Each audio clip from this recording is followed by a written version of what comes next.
So that brings me to the subject of today's talk, and we're very, very pleased to not welcome, it's her home, but to introduce our speaker tonight, Dr. Sausan Khalil, who I'm sure many of you here already know her. She is a senior language teacher here in the Faculty of Asian and Middle East Studies, teaching Arabic, obviously.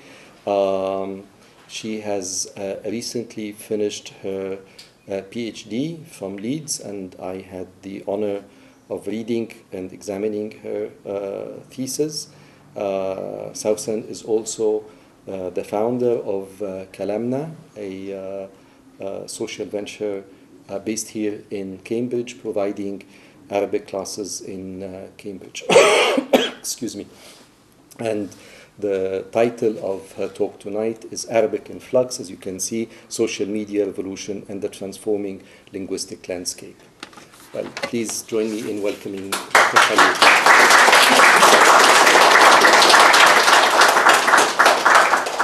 So, good evening, everybody. Thank you for coming today. Thank you very much, Khalid, for the wonderful introduction. So, I'll talk to you today a little bit about Arabic, the language.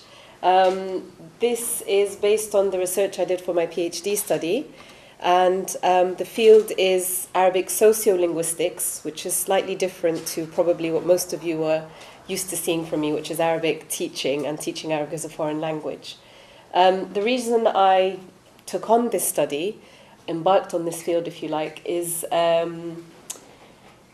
when we teach Arabic, as many of you know, as students of Arabic, we find that we have a lack of an awareness of Arabic sociolinguistics and the way that the language is used today. We all know that it's a very big language, very complex, but we don't really understand the inner workings of the language and how it's used in practice today. So that was the motivation, if you like, behind this study, is to kind of take a bird's eye view and see how it's being used, and then how that can inform our teaching down the line as well.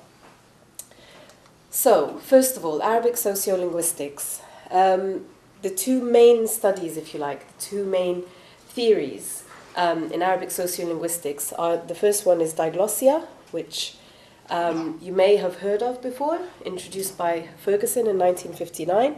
The other one is the Arabic language levels, which was Badawi in 1973. So Ferguson, in his study, described Arabic as a diglossic language. If you know what a diglossic language is, you'll know that it has a high, described as being a high and a low variety. The high variety is the more literary form, so it's used in specific situations, religious sermons, for example, maybe university lectures, things like that. This is according to Ferguson at the time, the 1950s.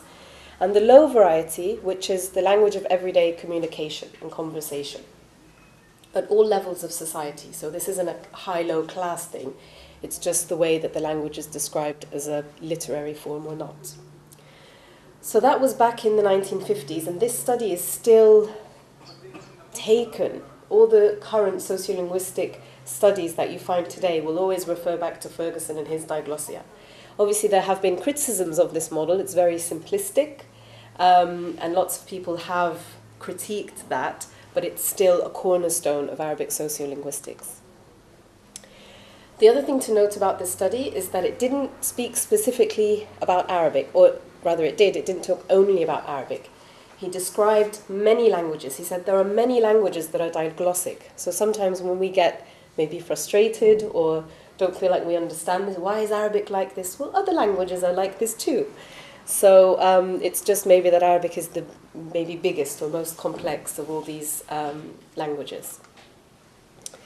In the 1970s, Saeed al-Badawi conducted a sort of a further study, if you like, talking or taking Ferguson's thinking slightly further. So we had this diglossic model with two levels, which Ferguson actually later revised and said there's a medium as well, there's an in-between, but didn't really elaborate on it.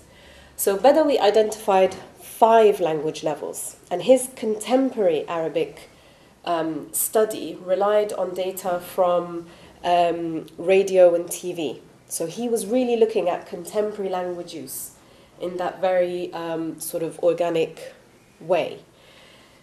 He identified 5 levels. Now, as you can see, so we have the labeling of them: Fusha, Fusha Turath, Fusha al-Asr, and you also have Ammiya, Ammiyat al-Muthaqqafin, Ammiyat al-Mutanawwirin, wa Ammiyat al-Ummiyin. Now, subconsciously, if you like, there's a divide here between the written form of the language and the spoken form of the language. I say subconscious because he didn't explicitly say we write in one way and we speak in another, but his description of the levels and the way they've been translated into English by other researchers and scholars makes this kind of unconscious bias slightly more explicit. So the result of this study, although it was conducted 70 years ago, was that it highlighted a form of the language. This is equivalent to Ferguson's middle, in-between sort of level. He talked about educated spoken Arabic.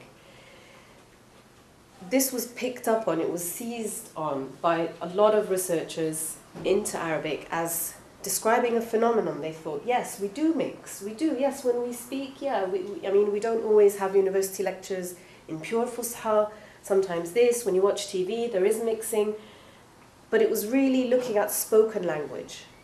And so they took this really interesting level, because of all the mixing that happens within it, and conducted lots of studies to try and understand how do people mix and why. But again, the implication was that this doesn't happen in writing. This is purely a spoken phenomenon.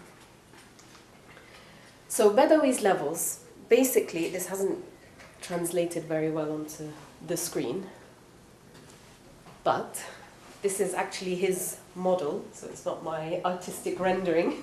His was in a black and white copy book, so instead of colours he used stripes and dots and diagonals and vertical lines, so this is the simplified version, or the more visual version if you like.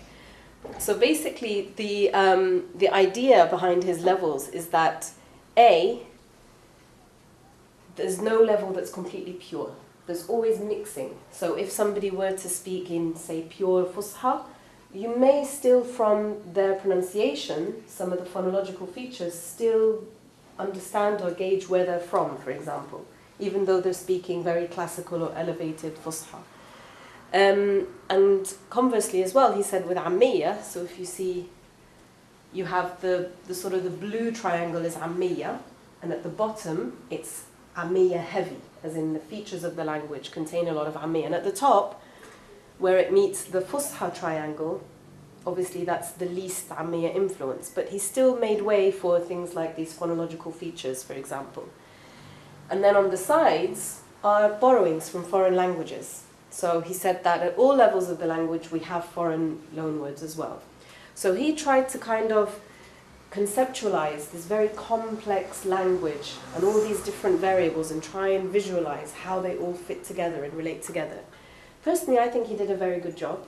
This model as well has been criticized for being, again, simplistic and having neat levels, although he does say they're not neat and that you can be on the boundaries and things like that. So he didn't intend for it to be a neat model, but that's how it was interpreted later on.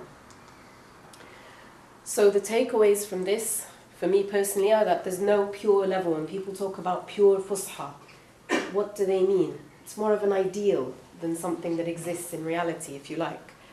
And that, again, the educated standard, if you look at the middle where the 3 is, that's where it is. That's where the highest level of mixing occurs. And so for sociolinguistics, that's really interesting and really exciting. What's going on there? How does this salatability happen? So his study in the 70s, Badawi's study, was in the 1970s. It was based on radio and TV. That was the kind of dominant media of the time.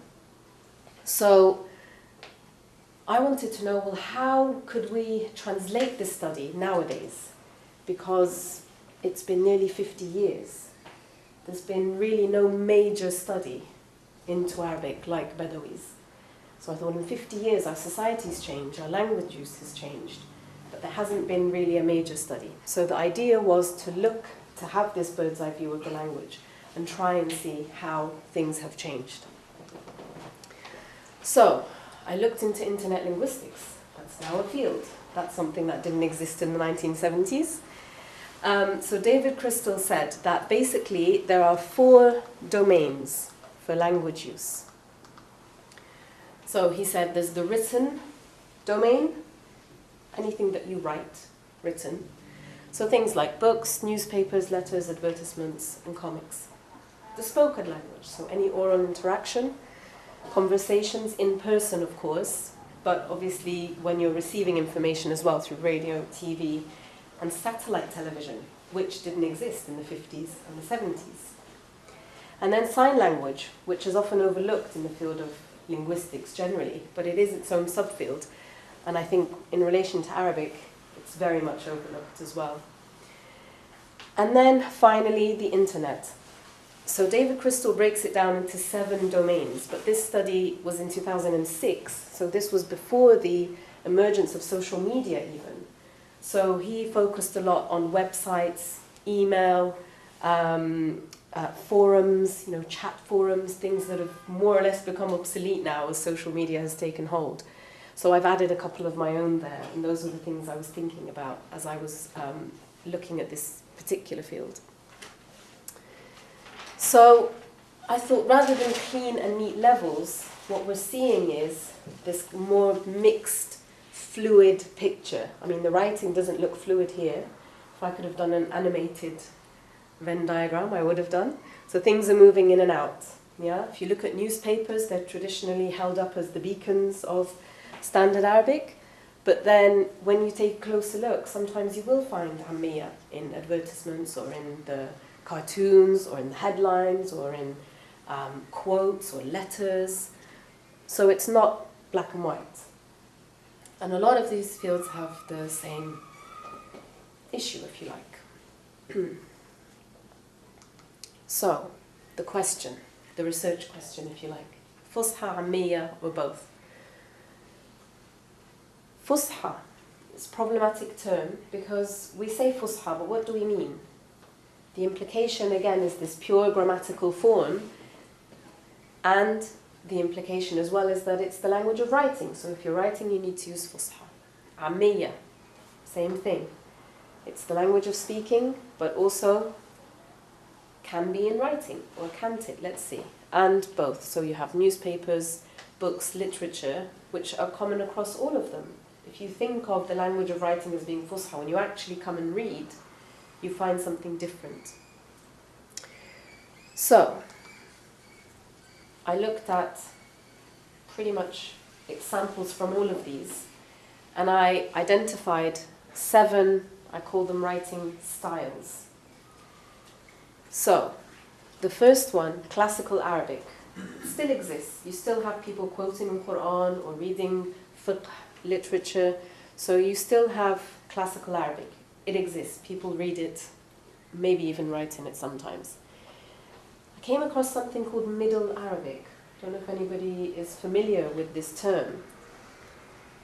It's a problematic term in my opinion, because Middle Arabic has been described as having features that are neither Ammiya nor Fusha. So grammatically incorrect Fusha, trying to mimic Ammiya.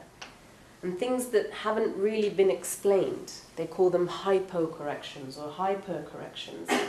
And when I was looking at kind of contemporary Arabic writing, I didn't really find these features. So I thought this is a different style of writing, or maybe this is a type of mixing that used to happen.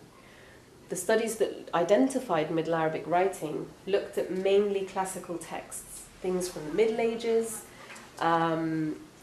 probably up until maybe the very late 19th century.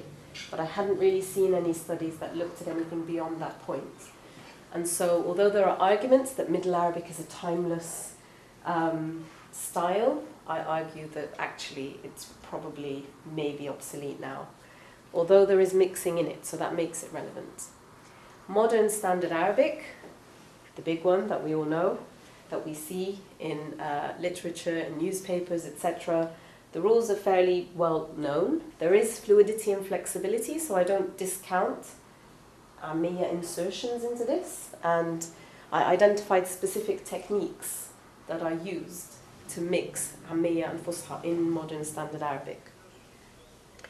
I'll give you an example or two. So, for example, if in a newspaper they use Amiya, it's always very clear. They use any punctuation, brackets, speech marks, colon, any type of punctuation or typography that would show this is different. It isn't just kind of seamlessly blended in. You wouldn't just pick out a random word or a phrase in the middle.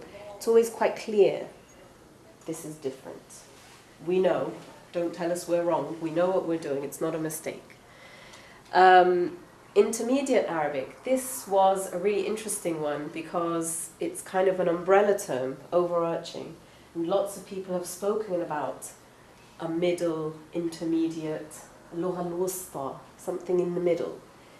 The interesting thing about it is it's been identified before. It's not something that, as we would imagine, exists just because we're in the digital age and people are writing whatever they like online.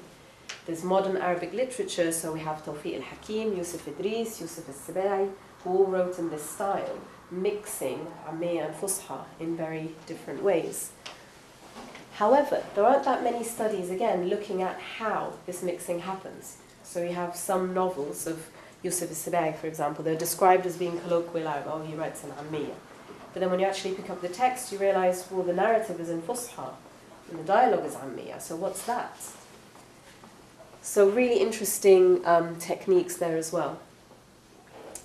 There was another one that has been written about. I call it lower intermediate Arabic, that's my term. If you look at any of the studies, they call it Fusha Amiya. It's a term that was coined. I'll show you some examples later on. Basically, the lower intermediate Arabic, or the Fusha Amiya, is described as being no base, they don't have a base language, so it's not Fusha or Amiya, it's equal amounts of both. So you couldn't say, is this Fusha or Amiya just by word count, for example. And that it's random, the mixing in it is random. You have one word in Fusha, one word in Amiya, and if you swap them over, it makes no difference. But I did quite a detailed study that showed actually each of these instances have a particular motivation and a particular literary aim. So it's not all random. And then what I call colloquial written Arabic is just when you can pick up a text and see that it's Amiya. It might have some Fusha in it, but it's identifiable as Amiya. And then finally, what I've termed chat speak, and I haven't really gone into too much detail with this, but I was thinking more of instant messaging, lots of icons and emoticons and things like that. And so that's, if you like, an internet-specific style of writing that I didn't quite go into, but that exists, and I wanted to leave room for that to be explored at a future date. So the techniques, after I identified these styles, what kind of makes them distinctive to each other? So Middle Arabic, as I said, because I often get asked this question, oh, but there's Middle Arabic, you haven't done anything different or interesting or original. We already know there's a Middle Arabic, and I say, well, actually, no, because this type of hyper or hypo correction I'm not finding in these classical or middle kind of age texts. And then code switching and borrowing. I don't know how familiar you are with these terms. These are favorite words in the world of linguistics. So code switching, anybody familiar with that? Okay. One person, very familiar. So code switching basically means when you code means language or the form of language you're using. So when you switch, so if you start an utterance in Amiya and then you switch to Fusha or vice versa, it's called code switching. And this is a very big body of literature in linguistics. In Arabic, it looks specifically at speaking. So that level 3 we identified, the educated spoken Arabic, that's full of studies of code switching. Oh, on Al Jazeera interviews, they switch at this point and not that point. And linguistically, you can have a negative with a non-negative, but not of this. Or the very specific ways that people switch in their speech has been studied. The most significant finding of these code switching studies is that switching is not random. So contrary to what people think when they turn on the TV and they hear a mix of Fusha and Ammiya, oh, it's random and they don't know what they're doing, or they're trying to speak Fusha and they can't, they found that actually that's not necessarily true. It is very conscious and deliberate, and many people do it. They can speak very fluent, if you like, Fusha, and then other times speak Ammiya. There's motivations behind it. There's a reason for doing it other than just a lack of proficiency. I'll also mention at this point that code switching, I found, after trawling a lot of literature on code switching, is now obsolete and outdated. And the literature has moved on to something called translanguaging. I don't know if you've heard of translanguaging. It's basically a theory that it doesn't contradict code switching, it kind of builds on it. So code switching says that you have two languages in your system and you switch between both. And when it was first identified, it was, I'd say it had fairly negative connotations, that people who had a lack of proficiency in the language would switch to another in speech. And again, by studying the way people switch languages, they realized that's not true. Actually, you can be very proficient in a language. But if you're with a person who speaks the two languages you speak, you switch for many reasons. And so, as a step forward from that, they've looked at something called translanguaging, and they've said, we don't all have separate language systems within us. I'm not monolingual, bilingual, trilingual, depending on the number of languages I speak. They've said that as human beings, we have one language system. And within that language system, you kind of add in more information as you learn more languages. And so when you speak, you use that whole repertoire to help you get the message across, as appropriate to the audience, to the message, to yourself, to the time and place. And so it's really debunking this idea that bilingualism or switching in languages is a bad thing, it's due to a lack of proficiency. They're saying actually you're using the whole of your arsenal. So it's quite a positive view of language, and things like teaching in class. Now it's very looked down on to kind of discourage students from speaking English if they don't know an Arabic word. This whole idea of translanguage, you know, get the message across as best you can. Use all of the language that you can. And don't stop because you think, oh, I can't use another language. It's all language. And in the real world, that's how people communicate. Even monolinguals, you use signs and, you know, you do what you can to be understood. And so that shouldn't be something that we view negatively. That was code switching and translanguaging. Borrowing, again, a very problematic area in sociolinguistics. Do we like borrowing? Is it natural? It happens in all languages? Or is it really bad because it destroys the language and it threatens the very fabric of any language and the sustainability of a language? So again, it's a very contentious issue. But what I found is that borrowing happens very happily across this spectrum.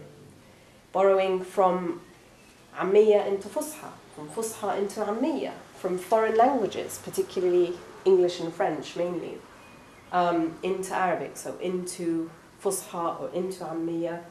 Happens a lot. People seem to be fine with it.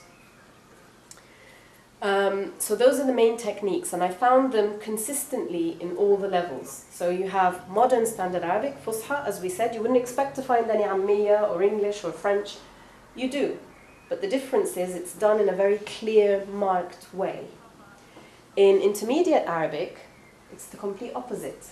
There's a lot of mixing, a lot of borrowing, but it's very subtle.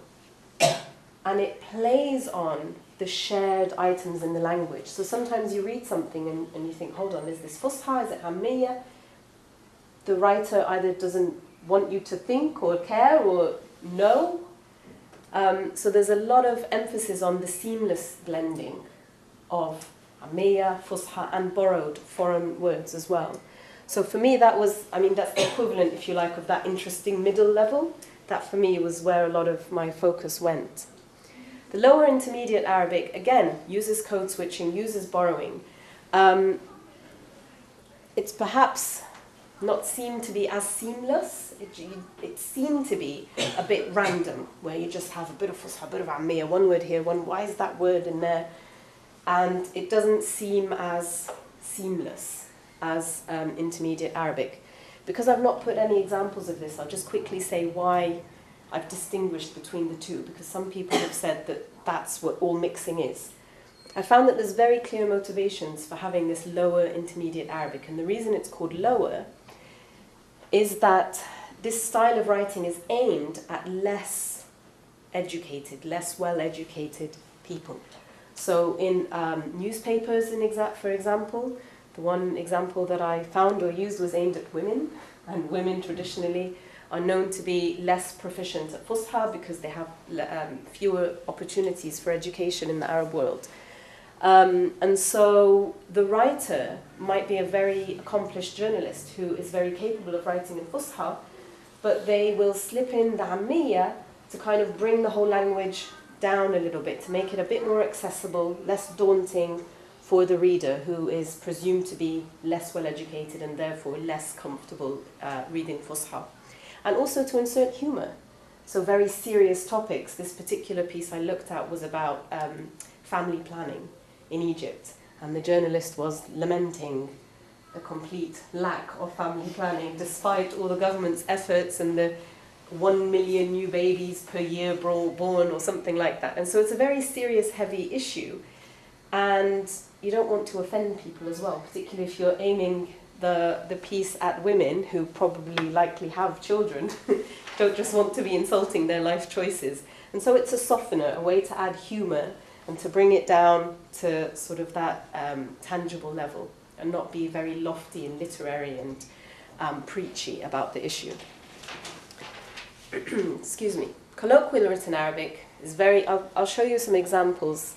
It's usually very clear that, okay, this is Ammiya, whether it's a piece of a text or the whole text, a book, or, you know, an entire text. But again, the interesting thing is that it doesn't shy away from code switching into Fusha. So it's very normal and natural and very seamless as well, the way it's done. Sometimes it is inserted into brackets and things like that, but you do have this seamless blending. So I think it shows, it reflects that people are comfortable with Fusha and they use it. It's not a this against that. It's just using, again, this translanguaging idea as using the best phrase or wording that suits my message. And then finally chat speak, which I didn't really look at the code switching techniques employed there, but I'm sure there's many. Now, motivations. This is one of the key areas that I felt was missing in a lot of the studies that I saw. So things around code switching, they describe in minute detail to the part of the phoneme that has switched. And is this the? Is it a za or is it a the? And can it be Fusha if it's pronounced as a za and not a the? And really minute detail from the linguistic side. But then when you look at the motivations, well, why would they pronounce it in this way? Or why would this switch occur at this point? The why was missing.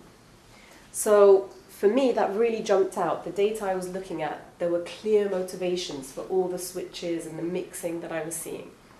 In the case of Fusha, or Modern Standard Arabic, the text that I had identified as Modern Standard Arabic, they were mainly formal posts. So I was looking mainly at online youth political activism, and I was looking at the Facebook page of the 6th of April youth movement, if you're familiar with it. It was very active in 2011 in Egypt and the events then of the Arab Spring.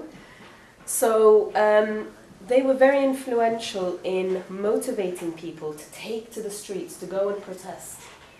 I mean, maybe some of you are old enough to have remembered those events, but it really came out of the blue for a lot of people. It was not expected. And people wondered how, where did this come from? Journalists and analysts and people didn't see it coming. How did they manage to go under the radar and erupt in this way?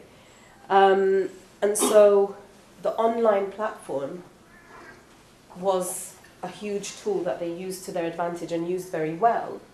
And that has been very well documented and studied. But what hadn't been looked at, what I couldn't find, was the language use. That was the bit that naturally spoke to me is, okay, yes, it's social media and it's instant, and all these messages and things can be sent very quickly and very easily.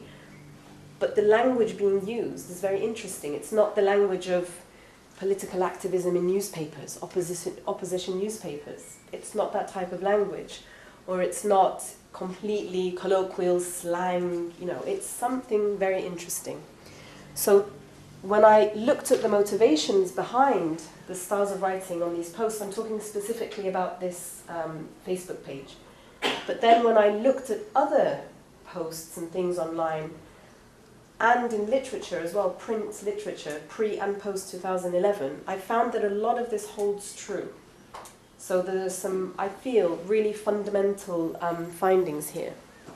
So what I categorized as MSA posts, we had formal posts, announcements. So formal posts are things like, these are the group rules, and everybody must abide by these rules, no name calling or no shouting out online kind of thing.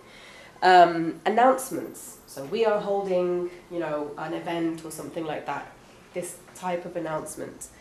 Knowledge and learning, so there's a lot of posts around the importance of reading, getting to the facts. We have this alternative truth or whatever it's called thing going around these days. They had that back then. They always talked about getting to the right information and questioning things and reading and expanding your knowledge. And so when they spoke about these types of issues, it was mainly in Fusha, and I believe that it being the language of science, it resonates more than writing in Ammiya about these things. Photo and video captions, which I later found contrasted with photo and video commentaries. So if you post a video online of something or a picture, and you just put a caption saying, whatever, Cambridge Zoo, 1990 or whatever, 2011, that's Fusha/neutral. There's not really much there other than factual information. However, as time went on, they were posting things with a lot of commentary, so a bit of emotion. Look at this video of this really rubbish thing or really amazing thing. So when you have that emotion coming into it, suddenly it turns to Ammiya. So that's really very telling. Invitations, opinion polls, surveys, and questions. So a lot of these online where they ask people what they think. It's a very kind of democratic environment, and they always ask, should we do this, should we do that? If we protest, would you come or not? And things like that. So a lot of that is in Fusha and reports and quotes. So this very official style. Then on the other side, the sort of intermediate Arabic / colloquial, the cartoons and the jokes, so humor, appeals, emotion.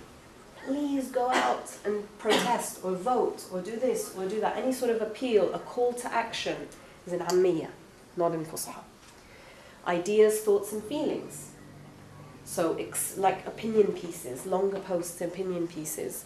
The commentaries, opinion polls and surveys, we'll see later how they mix as well.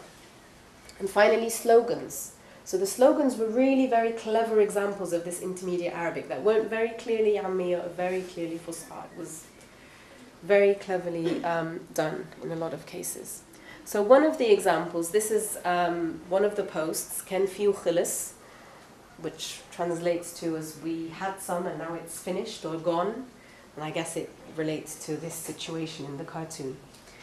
Ammiya, bit of humor, but a serious political message behind it as well.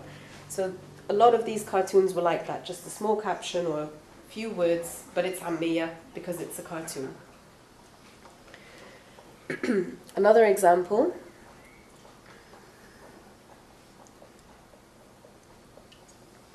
Just to put it into context, this is part of a longer post talking about the day the group went to visit a small village who had certain grievances against the authorities. And so they were there sort of to show support and to speak to them and help them. And so a group from the authorities came while they were sort of speaking to them or interviewing them. And so the group has come back and written a whole post in Fusha about the events. So it's this report style. But what's interesting is this quote, ما تمشوش هيغدروا بينا بعد ما تمشوا, which is عامية, and again, speech marks so you know this is a direct quote of what the people were saying, rather than reporting it in فصحى. And then the rest of the utterance, تكررت هذه النداءات ونحن نغادر. So the first quote is don't go, don't leave, they'll betray us after you leave. And then these calls were repeated as we were leaving. So the reporting part is in Fusha, but the direct quote is in Ammiya. It's very clearly marked. So this is a pattern that is repeated a lot. A second example, it's gone a bit funny. شباب يريد كل اللي يشوف الستاتس ده يدينا رأيه لأنه مهم للغاية. So that I would read as عمية. شباب, guys. يريد كل اللي يشوف, so you have اللي, very clearly عمية word. يشوف الستاتس ده, status, again a borrowed word, but very natural in the kind of online world. ده يدينا رأيه لأنه مهم للغاية. So, bit of influence from Fusha, but overall you'd say this is a Ammiya utterance. And then, in the same post right underneath it, هل تعلن رفضك لنتائج انتخابات مجلس الشعب؟ هل؟ وأن مجلس الشعب الجديد غير الشرعي ولا يمثلنا؟ So, this is all Fusha. So that's the question. The appeal at the top is, guys, please do this. Give us your opinion. Anyone who sees this, respond. That's an appeal. So there's the emotion, it's an ammiya. And then you have the fusha part, which is the actual question, the science of the post. This is an example that I quite like. It's very old, but I really like it. I think it goes kind of over people's heads sometimes, because at the time, I have to tell you the backstory to this. At the time, this company Axe, the logo at the bottom there, they are a men's deodorant brand. So I think it's the equivalent of Lynx. I think it's the same company, but they have a different name. So they had a competition or something. One of their advertisements is you can nominate a friend or something to go to space. They'll pay for a free trip to space or something like. It was a competition, and it was kind of on TV. It was, in the ads and things like that. And so what the group did was they took that ad, and obviously they've made this sort of spoof ad, and they've set that person in the middle. Do you know who that is, everybody? That's ex-president now, Morsi. So the president that was elected after the Egyptian revolution, and he was from the Egyptian Brotherhood, quite disliked generally. And it reads, شباب 6 إبريل يرسل مرسي إلى الفضاء في 3 أيام. So the 6th of April youth have sent Morsi into space within 3 days. وبصوت نزيه من غير زيت وسكر. This I call a transitional sentence, intermediate Arabic, neither clearly one or the other. And then مبروك المركز الأول يا ريس. Congratulations on first place. Ya Rais, Mr. President. And the Rais, and the spelling of Rais with a yih instead of a hamza, Rais, in Fusha, shows that it's taking the mickey. Does everybody get that? Is it going over your heads a little bit? Or it's okay. So if you really like somebody, i.e. not really, send them into space. Fine. And again, it just shows the kind of clever play with words. It starts in Fusha as a kind of a reporting style. We have sent him into space. It's facts, as if, and fairly neutral. And then you get into the joke. بصوت نزيه من غير زيت وسكر. This means that, I don't know why the formatting's gone a bit funny. In genuine elections, so not sham elections, they're genuine, without oil and sugar. This is a reference to the Muslim Brotherhood bribing people, giving them food supplies and staples in exchange for votes. So that's a play on that. And then مبروك المركز الأول يا ريس. Congratulations, you've won first prize, as if it's an actual prize. So the really Hammiya bit comes at the end, which shows that this is a joke. It kind of highlights, if anybody had any doubt. Now, the digital and then the print world, I found a really interesting intersection between the two. Some of you might be familiar with these books, or not. The first one, عايزة أتجوز, started off as a blog. A young woman who wrote about trying to get married. Not trying, she didn't really want to. I suppose she did, but in the traditional way of kind of having people nominated suitors to go and see her, and she'd have to meet them, and all these really comical, quite sometimes hysterical situations would arise. And so she started this blog, and she had a very kind of humorous way of writing, and it was completely in Hammiya. And it was so popular that it got published as a book. And the book stayed in Hammiya. Normally what happens is it's translated into Fusha, and it wasn't. It just stayed in Hammiya. And the book was so popular, and in the Arab world, books don't really sell out a lot. It was reprinted because it kept selling out. I think the last count was about 12 times. So it was really, really popular at the time. And then when the book became so popular and was selling out, they turned it into a TV series as well. A Ramadan TV series, which is a very prestigious type of TV series, starring, big names and things like that. So that was really a turning point in Arabic publishing, because it was published in Ammiya. But the connection with the online world, it's like you can argue that, okay, online people write this way, but that's kind of online and it stays over there, and it's got nothing to do with print publishing and that whole industry. Here you see something that was taken from the online, put into print, and respected. It was kept in that Ammiya form. And this is pre-2011, I think it came out 2009, something like that. So this movement had already been building, if you like. The book in the middle is by the same filmmaker who is going to be showing her film here, Salata Baladi.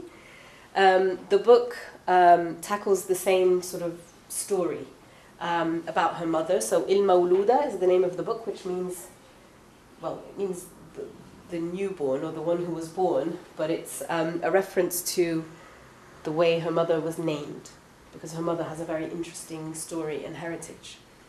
So that's her mother on the cover. And again, this book, just this year, won a literary award.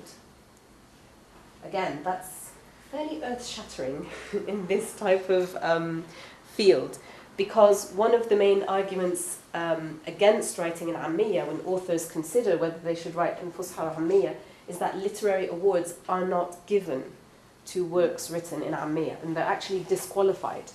So there's a lot of stigma, historically speaking. Although writers did write in Ammiya and did use it, but there's a lot of stigma, and if you like, there's an establishment movement trying to push against that current. So the fact that it won a literary prize is fairly huge, following عايزة أتجوز, which was published entirely in Ammiya. So those two are quite kind of milestones, if you like, in this journey of writing in Ammiya. And then finally, this book, Al-Ammiya al-Masriya al-Maktuba, is a study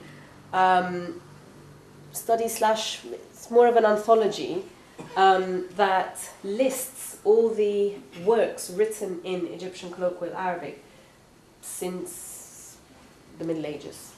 So this kind of Middle Arabic era to now. And it shows that it's something that isn't new. It's gained a lot of attention now, and it's practiced daily by users today online. But actually there's a long tradition.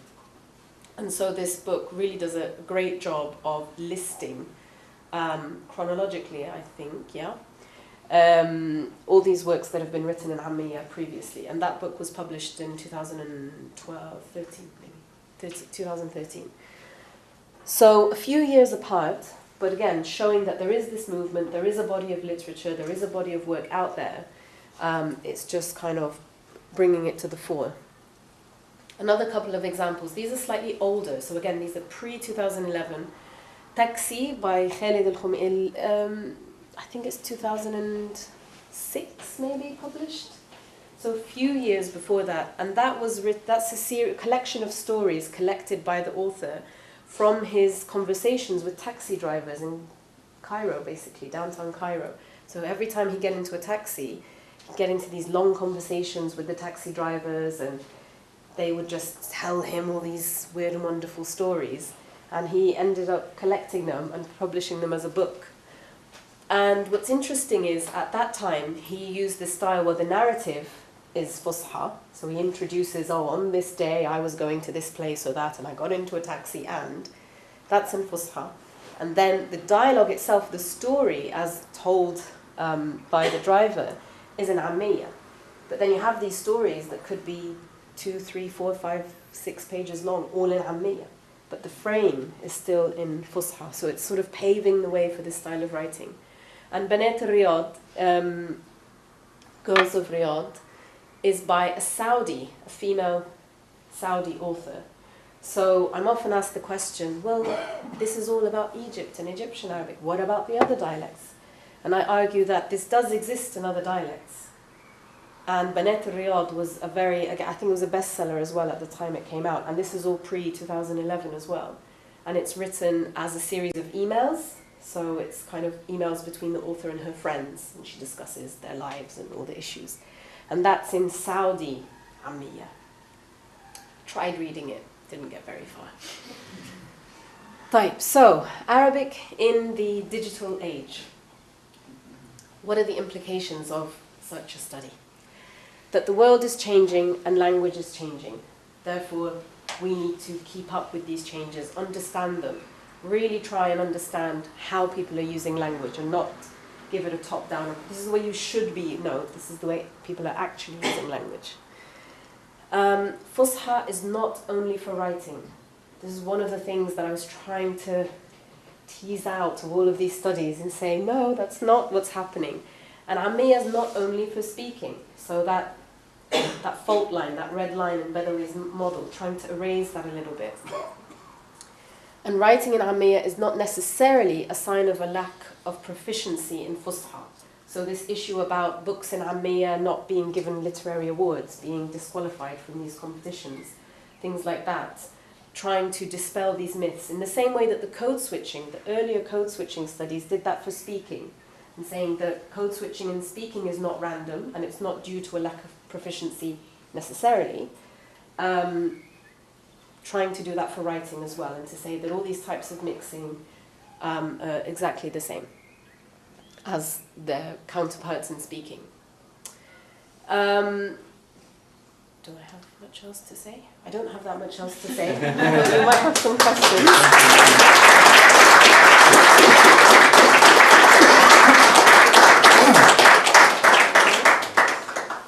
Thank you so much, Zawsan, for this wonderful presentation. I think the floor is open for... I don't have any questions. Thank you very much. I've got a comment. Khalid Khamisi came over to Cambridge to introduce his work, Taxi at King's College. There were 3 Egyptian authors all announcing their translations at once. So it was very pleasant to have this. Unfortunately, the English audience were not of your level in Arabic, and so he didn't address this question of the Fusha and Ammiya. So I'm very grateful to you for teasing this one out. You're very welcome. I think that's one of the points, really, is that he probably in his mind wasn't maybe even that conscious of that process. Or maybe he was, but not wanting to make it too clear so that, he doesn't get the backlash. But the fact that these books really became bestsellers and so popular shows that there's a hunger for this type of writing, and it's just the stigma that maybe puts authors and writers off. And one of the interesting things about Taxi, and I recommend it to everybody here, is that he is giving the opinions of ordinary Egyptians in the street about their lives and about the country and politics and economics, how they manage to get a living, or they don't who get a living. And it's all these different voices. So we don't have one voice of a novelist or a writer. We have the voices of the Egyptian people. And that, of course, was quite a novelty when we look at the history of Egyptian literature, and you see the voice of the narrator coming through very strongly. Absolutely. I think that is one of the main strengths, and the fact that it was then translated into English as well. That's always one of the signs of how popular a work is. If it's translated into English, then you know it's above and beyond. So I haven't read it in English though, so I don't know whether the translation's quite captured that or not. It has. Great. Yes. It's very, very fine. Great. Everybody read it then. Yes, Taxi.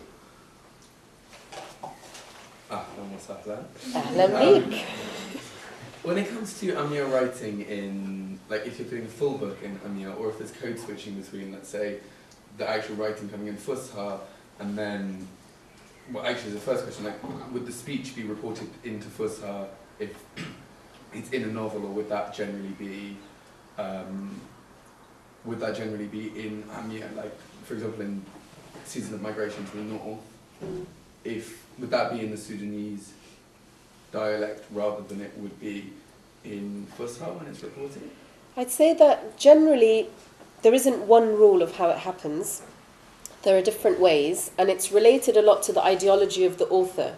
So when I speak of authors who write in Ammiya and who specifically write the dialogue in Ammiya, that really began around the sort of 1950s, I guess, and 1960s, where we had this emergence of what we now call modern Arabic literature. So they took forms that didn't previously exist in Arabic, like the novel and short stories and things like that were quite Western genres, and tried writing them in Egyptian.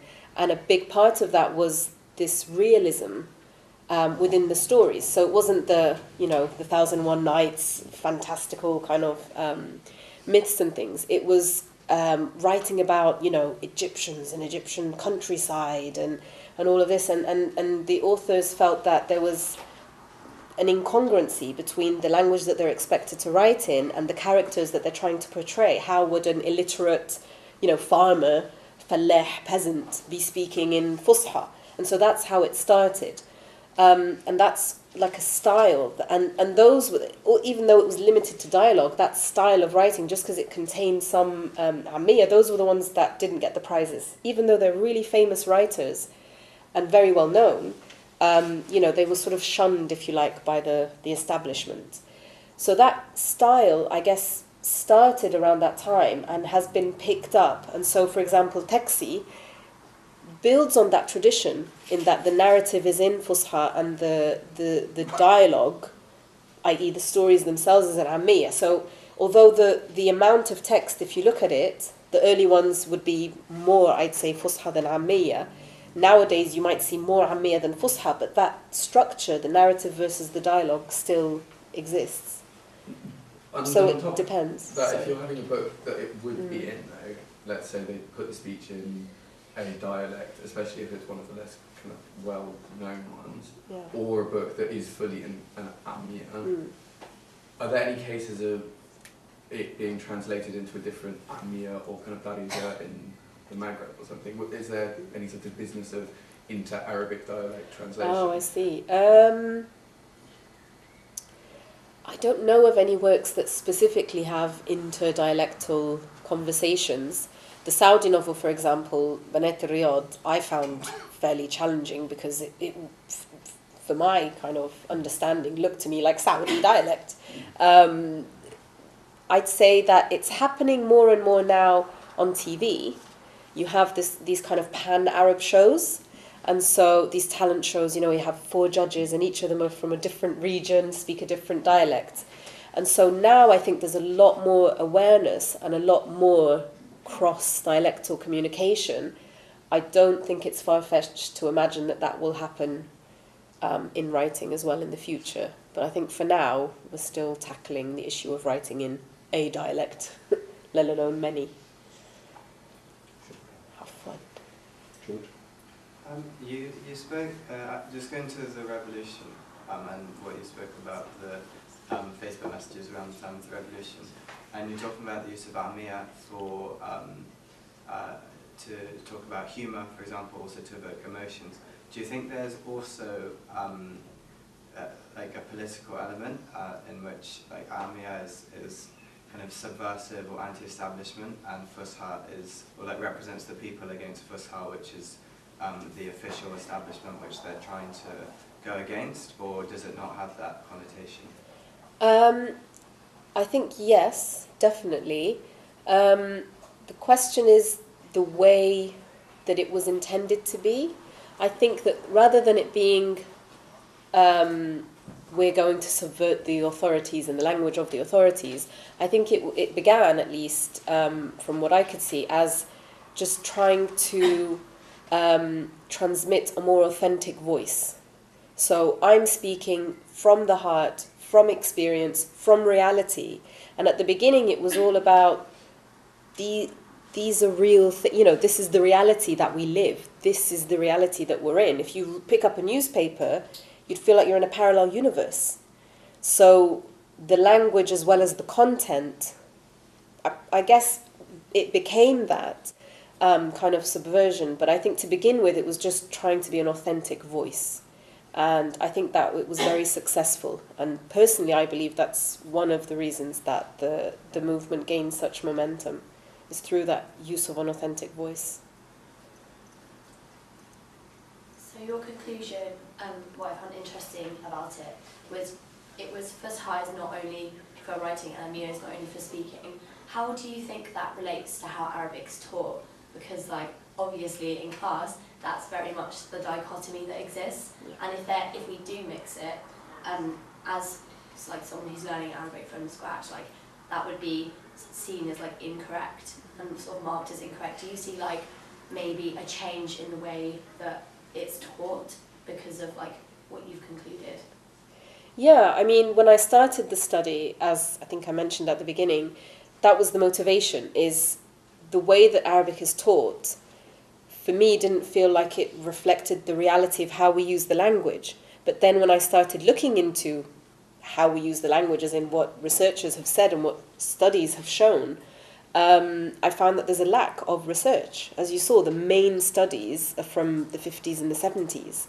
And there have been studies since then, but nothing as big as, as those. They're the kind of cornerstones that everybody builds on. So I think in terms of teaching, if sociolinguistics is behind, then teaching is even further behind that. And as far as teaching Ammiya and Fusha are concerned, I think that's well ahead of the curve. I mean, I'm, speaking to people now who are suffering in their institutions because they're only teaching Fusha still, even though the literature and the research and everything else is showing that that isn't the way it should be.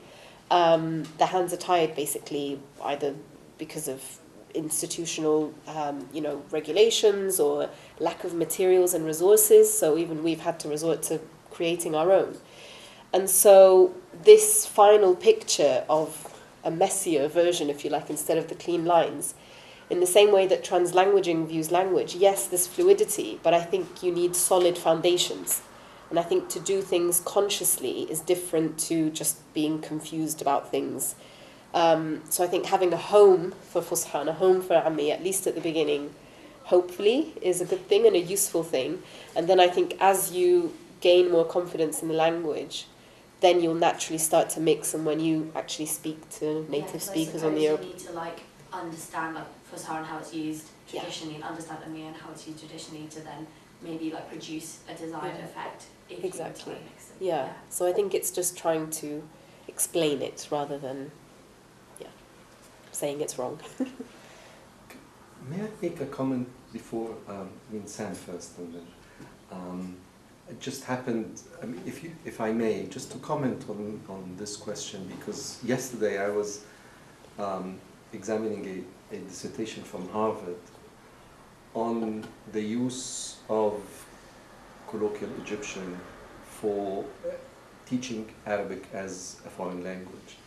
It's a tradition that died, but it's the dissertation was a study on a Nahda figure that we don't really know. The Nahda, in my mind, it could have happened, but didn't. So the Arab Renaissance that did not happen linguistically and culturally.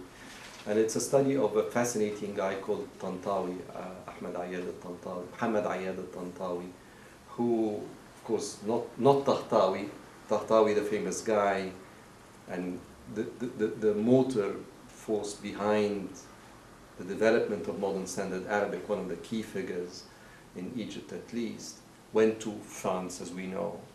Tahtawi went to Russia and ended up living there and dying there. He went to teach Arabic rather than to learn Russian. And one of the first and most successful of his books was a book on how to teach Arabic as a foreign language, but it is in colloquial Arabic. Now, he's an Azhari sheikh. He's very fluent in Fusha. So it's not as exactly what Sausan is saying. People who write in Ammiya is not because they're not proficient in Fusha, but because they bring a level of complexity to the language. Now, his background is actually as an interlocutor with Orientalists, with East European Orientalists, Russian and Hungarian Orientalists coming to Egypt before he went to Russia, to teach them Arabic. And one of the things that they're interested in is the medieval Arabic classical poetic law. And he worked with Lane in translating the Arabian Nights, Alf Layla wa Layla. So one of his points is that you cannot really understand this literature except if you understand that it is itself, this supposedly classical literature, interspersed with Ammaid, with Middle Arabic. So you need to understand the Ammiya to understand the Fusha, and the other way around. So that is why he strategically taught this book. It's bilingual, French and Arabic, but not modern standard Arabic, it's colloquial Arabic. His name is Muhammad Ayad al-Tantawi, and this book of his, Ahsan al-Aghrad, can't remember what it continues like, is available online, so you can actually read it online. Tantawi. Sam? With all the mixing between Fusha and Ammiya, it might be, I don't know if it's reasonable to suggest that in 100 years' time, Fusha as we know it might not be the written standard in our Arab world. I was just thinking about the implications of that, firstly on Arabs' connection with their literary heritage and their ability to read texts like the Quran, but also maybe texts that were produced in the 19th century, and also the ability of Arabs to understand works written in other countries. So a Moroccan now can understand it's been written by Yemeni or something. And if it does get to the stage where this universal Fusha ideal doesn't exist, how would we overcome those two problems? Or could we not overcome them? Very good question, very futuristic. So I hesitate to make a prediction, but my personal view, based on what I've seen, is that I don't think Fusha is dying or will eventually be wiped out. If you look at the history of the Arabic language, some researchers have said that it's always been diglossic. And even when you look at things like the Prophet reading the Quran in different ways to different tribes to accommodate their dialects, I think there's always been this kind of multifaceted identity to Arabic. And I don't think that will go away. I just think that the way that Fusha has been imposed and maintained through the authorities and through the institutions that uphold it, I think that's maybe starting to crumble a little bit. So, for example, winning a prize or publishing a book, or these things that would have been unthinkable however many years ago. So I think the way forward, if you like, is just more choice, is just to say, well, if I'm Moroccan and I want to publish a novel in my dialect, then I can do that. Who's to stop me? If somebody else doesn't understand it, maybe it could be translated. You have a Fusha version or an Egyptian version, or, the same way you translate to English and French and things like that. So I don't think it's a threat to Fusha. I think that it's just a widening of the scope and the horizon, which can only be a good thing. I always come back to the point that Arabic is very much alive and kicking. So this idea that something will die, I think things die if they don't evolve and they don't change. So hopefully, ask me in another 100 years. But the variety of Arabic which exists between the Atlantic and the Caspian Sea is such that how is it managed? How do people communicate between the various Arabic standards? That's a very big question. There isn't one way, I'd say, but from what I've read and my own personal experience is that there's many different ways of communicating. So either the dialects are mutually intelligible, so an Egyptian and a Lebanese or a Syrian can get along. They might not understand every single word, but fairly familiar dialects. Further out? But further out, exactly, they do have a problem. And, I mean, for example, friends of mine, a married couple, an Algerian and an Iraqi, speak in English because they say it's not worth our time or energy trying to decode each other's dialect. It's just easier they live here, so they're like, we'll speak English all day anyway. But I found that really fascinating. I mean, maybe it's personal competence as well and interest, because some people are more, I think, naturally kind of interested and predisposed to learning and picking up languages / dialects, and other people just cannot be bothered.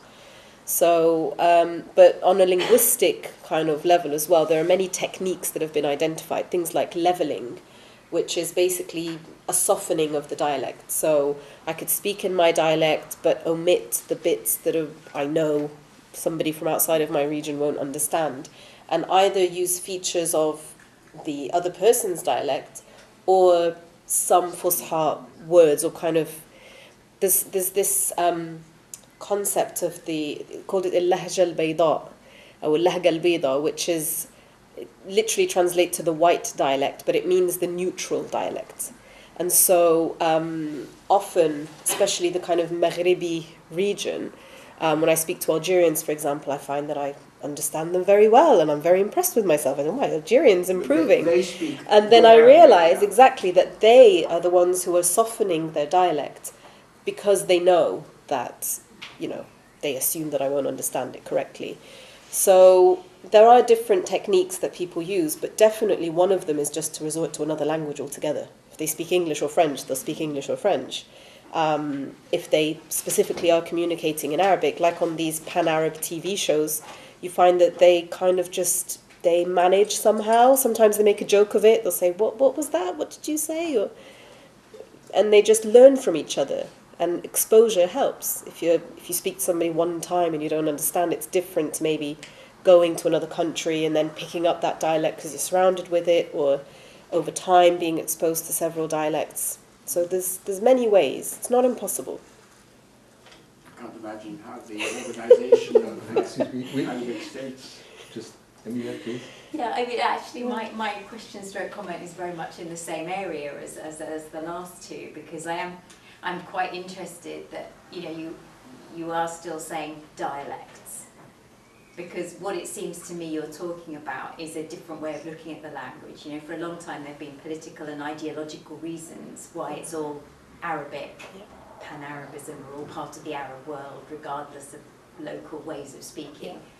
But what you seem to be talking about, particularly with your reference to a Saudi novel that you can't read, is actually different languages. So I just wondered what you thought about the potential for actually Arabic breaking up and becoming Moroccan, Egyptian, Iraqi, whatever it might be. I think it's more of a political question than a linguistic one. If you're talking linguistically, there isn't really a way to say this is a language or this is a dialect. It's just somebody decides this is a language and it becomes... But you are saying dialect and you are I saying am. Arabic. Yes, I am. You caught me. Yes. So. I would say that because it's a political thing, I mean, I was looking at it kind of sociolinguistically, trying to describe, observe, see what's happening and try and make sense of it. So I thought it was just a step too far to then say, oh, these are all language. I mean, based on what?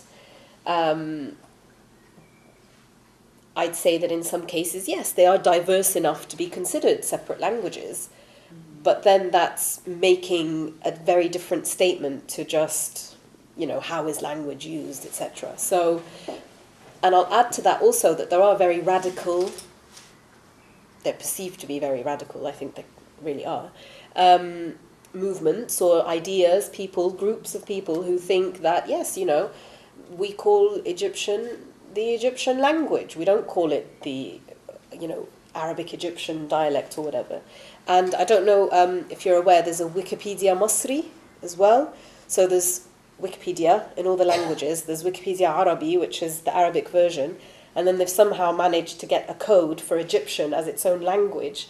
And there's Wikipedia Masri written completely in colloquial. Maybe should have been one of my examples. But there's so many, and when you read, maybe this is why I didn't include it, but when you read the logic behind it, why they're calling it a language, they say it has no relationship to Arabic. It's completely separate. And linguistically, I know that's not true. So, so that's why I say the same thing. Exactly. So this is what I'm saying. It's quite a political, ideological thing then to go into language. Oh, it's not Arabic. It's this. Well, okay, it's related somehow to Arabic. You can't deny that. So yeah, that was, I guess, a battle I wasn't ready for. Yeah, this is enough of a battle for now.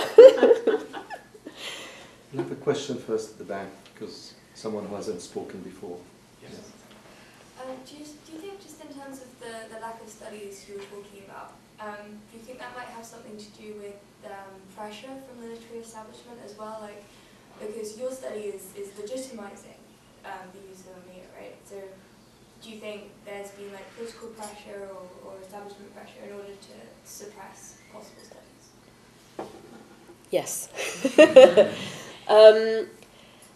I don't know how the political establishment, I don't think language is really on the agenda, but literary establishments, yes. So publishers and, award givers or, definitely yes. It touches a personal nerve because, as you know, I teach children as well, and there's a huge problem in children's publishing in Arabic. And we've had this conversation about, well, young children who are not reading, who are having stories read to them, why should they be in Fusha? Why can't they be in Ammiya? Because then they would understand them. And that has just, if that's a minefield, then that is just a rocket into outer space. So definitely a lot of resistance. And really unfounded, it's just there. I mean, again, if I may, just it's interesting because there is a generation of Arabs throughout the Arab world who have been raised on Fusha-speaking cartoons in the 80s. So they are Japanese and European cartoons that were dubbed in Arabic, but they were dubbed in modern standard Arabic. And that raised an entire generation, and I can recognize them. So people who can speak in proper Arabic, but not as Azhari. They don't have a religious training in perfecting their modern standard Arabic, and they're not a product of the school system. So it is, in fact, quite possible to write a text or produce a film or have a cartoon that is appealing and popular to kids. I mean, but not reading age. I mean, not beginning reading. These are teenagers. I mean, 12, 13, 14 kids. So, I'm sorry, this is just a comment that I had to interject. Please. I noticed that you omitted the word pure all the way through.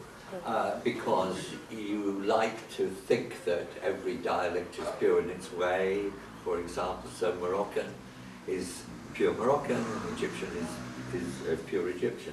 But I'd like to ask you for your opinion on the British government policy when they established the Middle East Center for Arab Studies in Lebanon, they would only hire Palestinians because the doctrine was that their Arabic was the purest. Would you like to comment on that? I think the reference to pure was just to Fusha that I made. Yes. I'm not sure that I made a reference to pure colloquial. No, you didn't. In fact, I think that it's the opposite. I think that in Ammiya, when I've looked at texts that are quite clearly unapologetically Ammiya, Yes. there is a lot of Fusha in there. But it's just so seamlessly blended in. There's no issue. So even for me, when I was kind of trying to look at this data and categorize it and make sense of it, I was, well, is this Fusha then, or is it Ammi? What is it? And I realized, well, actually, it's Ammiya, because in our speech we use Fusha and words and structures and idioms, and, you know, it's normal to have that type of mixing. So I wouldn't say that I believe there's a pure colloquial. I think these radicals who think that the dialects aren't related to Arabic in any way maybe have some different ideas. But I don't think I have seen anything that would support that.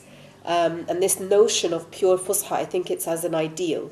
And it's from the supporters of Fusha, you know, a pure language, it's correct, it has the proper grammar, or, you know, all these descriptions of it being, it's very idealized. And I haven't really seen anybody speak it except from a script, like newsreaders and people like that. So I think it's an ideal, it's an idea rather than... Part of the pronunciation of the Palestinians was extremely exact and accurate. So this might have something to do with the concept of pure in the Palestinian Possibly. idea. Yeah. There's a question there. Yeah, just very quickly, kind of coming off Madeleine's point, do you think that it would have been harder, because you've done this here with this university outside of the world, do you think that there would have been, if not some sort of kind of dark political pressure, at least less interest from within the Arab world and the universities there, especially in more kind of conservative countries, for this sort of research? Do I think that there is, or that there would be? And do you think it would have been harder to have worked it from within? I think from the studies that I looked at, I couldn't say that there is. Whether people want there to be or not is a different question, because, as you know, as I saw with authors and writers, they sometimes want to write in a certain way, and because of all the obstacles they face, they decide to go another way, or they physically find that they can't do it. There's no way to publish this material. So for researchers, I can imagine that it might be similar.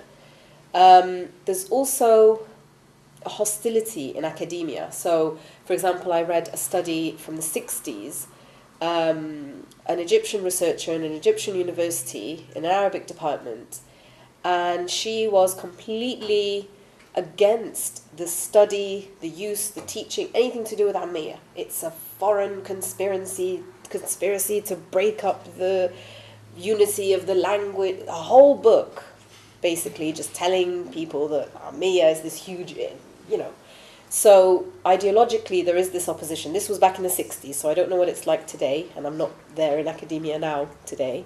But I haven't really seen many studies that have looked at this coming from the Arab world. I'll just add one final point. I presented my work at a conference for Arabic teachers in the UK. And a very prominent sort of professor who has written Al-Kitab. We use it for the second years, the first years won't know it. So the writer of Al-Kitab, he's, you know, the father of Arabic teaching in the Western world. And he was in the audience, and I had no idea what he'd make of it. And he came to me after that. He's in Lebanon now. He's in Lebanon. And he said to me, you need to publish this. I said, oh, yeah, okay, I'm thinking about it. And he said, no, you need to publish it in Arabic, because this will never be produced or published, you know, it will never come out of the Arabic-speaking world itself. So that, for me, although it wasn't my first-hand experience of trying to do it, it was a really powerful message that this would not be acceptable there. So the fact that I've done it here in English makes it okay. maybe somebody will translate it for me, and then and then it will reach them that way, unfortunately. I have a question now. It struck me that the examples you mentioned, the 3 books, were written by women. Even the third one, the anthology is Madi Hadous and someone else, I can't remember. Sorry? Foreign name. Madi Hadous, who and who, sorry? Nadia Kamel? And Humphrey Davis Ah. was the translator. Yeah. And that the first one is about her attempts to resist or make fun of being married off in a traditional way by the family, and the second one is about a mother-daughter relationship. So I'm wondering if there is a gender dimension in this somehow, if you think that this is about patriarchy in an indirect way, or maybe in a subconscious way, or maybe directly. Mm-hmm. I think that's a really good question, and from what I've seen, it hasn't really been studied a lot, but it has been noticed a lot. So in a lot of studies it comes up that use of Amiya happens a lot more in women participants of a study than men, for example. And some of the explanations are that maybe women are just more comfortable using Amiya. Traditionally, they haven't been in these kind of institutional roles that require a lot of Fusha. They use it more in everyday life, so they're more comfortable with it, for example. These specific examples, I mean, the last one is a very different case because it's an academic study. But the other 2, I guess, are kind of personal journeys, and so that lends itself to Amiya. And then there's the example of Taxi, which is by a man. But then the authors that I looked at from the past, so Yusuf Sbia, Yusuf Idris, a bit Tawfiq al-Hakim as well, used this style, this kind of narrative and Fusha, and trying to disguise, try and mix a little bit the 2 and not just be purely Amiya. So it's an interesting point, but I think maybe looking at professional authors as opposed to women who have written about an issue that's close to their heart, if that makes sense. So memoir, blog, this type of genre versus professional authors, very prominent names, writing, I don't know. It's an interesting dynamic, I think, and worth exploring further, but definitely not so far from what I've seen. We have time. Just to comment on that, I was already thinking along those lines because to think comparatively, in a lot of ancient Sanskrit and medieval Sanskrit texts, which I don't read, but they use this similar strategy, as you say, of sort of putting Amiya in kind of the dialogue. In that case, it's Sanskrit versus Prakrit, and Prakrit is, so whenever the women are speaking, it's in Prakrit. And of course, it's raised all kinds of historical questions, like was that a different language or was it a kind of diglossia, sort of similar? But I've always found that gender dimension very interesting, and I found it interesting in your talk as well. There's, I found that there's an Arabic writer who did exactly that, Lebanese though, for once, not Egyptian. Farah Anton did the same thing in his, I think he did novels, maybe someplace, but the dialogue of the women specifically, he wrote in Amiya, and the men spoke Fusha. So that's, it keeps coming up, creeping up in time and time again. There's definitely something there to be studied in itself, I think. Just want to come to the rescue of Mawluda again, because this book in the middle is about a woman writing about another woman. But what comes across is a very subversive reading of modern Egyptian history, of an Egypt that could have been, that is very different from the official narrative we have of Nasser. And so the periodization, the actors, the vision of the book, and it's very familiar, the events, but very unfamiliar in the way it is packaged. And this is why I think she chose Amiya, because it's part and parcel of the, she's basically saying, this is my reading, there could have been another Egypt in which Jews and Christians and Armenians and Syrians would have been part of this, in which nationalism would have acted itself out in a different way. It's not there's the famous dictum of, these communists or Marxists who are Marxists because they read Marx, and there are those Marxists because they already read Marx, and she's one of them, that she doesn't really need to read Marx, she's already a Marxist. She doesn't need to be an Arab, she's already an Arab. She's actually Italian, but she's Arab, the mother. And I think it's not, it's not just a women's voice being put between parentheses. It's the men's voice that's being put in parentheses. The main thing is Ammea. The main thing is that alternative history that has been silenced, and that it's now having a voice in Ammea. I think it's, and this is why it won a prize, a literary prize, because the literary panel, the prize panel, actually recognized that something very innovative is being done with the language. It's not, there are many other categories of the prize, but it won a literary prize. Anyway, it's again an encouragement for you to come to see her when she comes. Any last comments? I didn't want to say any last thing that you'd like to add? Any last? I think I've said most of what I wanted to say. Thank you all for listening, because I know it's taken a while. But yeah, I'm always happy for the conversation to continue, and as my students know, I always bore them with it. So yeah, it's an ongoing conversation, I think. Thank you very much. This has been everything.